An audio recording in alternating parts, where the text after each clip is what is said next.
അങ്ങനെ സ്കൂൾ കായിക മേളയിൽ തീപാർന്ന ഇനങ്ങളിലേക്ക് കടക്കുകയാണ്. നേരത്തെ നമ്മൾ ജൂനിയർ ഗേൾസ് 100 മീറ്ററിൽ ഒന്നാം സ്ഥാനം കരസ്ഥമാക്കിയ ദേവനന്ദിയുടെ പ്രകടനം നമ്മൾ കണ്ടിരുന്നു. കോഴിക്കോട് 12.45 സെക്കൻഡാണ് ആ ഫിനിഷിങ്ങിനായി എടുത്തത്. ദേവനന്ദിയുടെ മത്സരം ഒന്ന് കാണാം.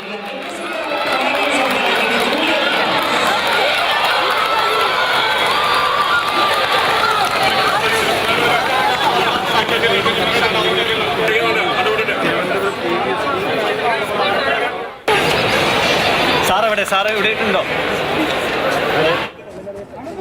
ഇത് 100 മീറ്ററിൽ ആദ്യത്തെ സ്വർണ്ണമാണോ? സ്റ്റേറ്റ് സ്വർണ്ണമായിരുന്നു. നാഷണൽ പോകാൻ പറ്റില്ല. കോച്ചിന്റെ സന്തോഷ പ്രകടനം എന്താണ് പറയാനുള്ളത്? എന്താ നെക്സ്റ്റ് ഒന്നും പറയാൻ പറ്റുന്നില്ല. അവളിപ്പോ ഹോസ്പിറ്റലാണ്, മെഡിക്കൽ കോളേജിൽ നിന്നാണ് വരുന്നത്. ഇപ്പൊ ഡോക്ടർ സർജറി പറഞ്ഞിരിക്കുന്ന കുട്ടിയാണ്. അപ്പൊ അത് കാരണം ടെൻഷനായിരുന്നു, ഭയങ്കര ടെൻഷനായിരുന്നു. ഇപ്പൊ ഇത് കഴിഞ്ഞ നേരെ സർജറി ചെയ്യാൻ പോവുകയാണ്. ഇനിയിപ്പോ അപ്പൻഡിക്സ് വെറുതെ നിൽക്കുന്നതാണ്. കഴിഞ്ഞ ഒരാഴ്ച എടുത്താണ്. HRDS അക്കാഡമിയാണ് ഞങ്ങൾ സ്പോൺസർ ചെയ്യുന്നത്. അവരൊറ്റ സപ്പോർട്ടിനാണ് ഇപ്പം ഇങ്ങനെ നിന്ന് പോകുന്നതൊക്കെ. അതുകൊണ്ട്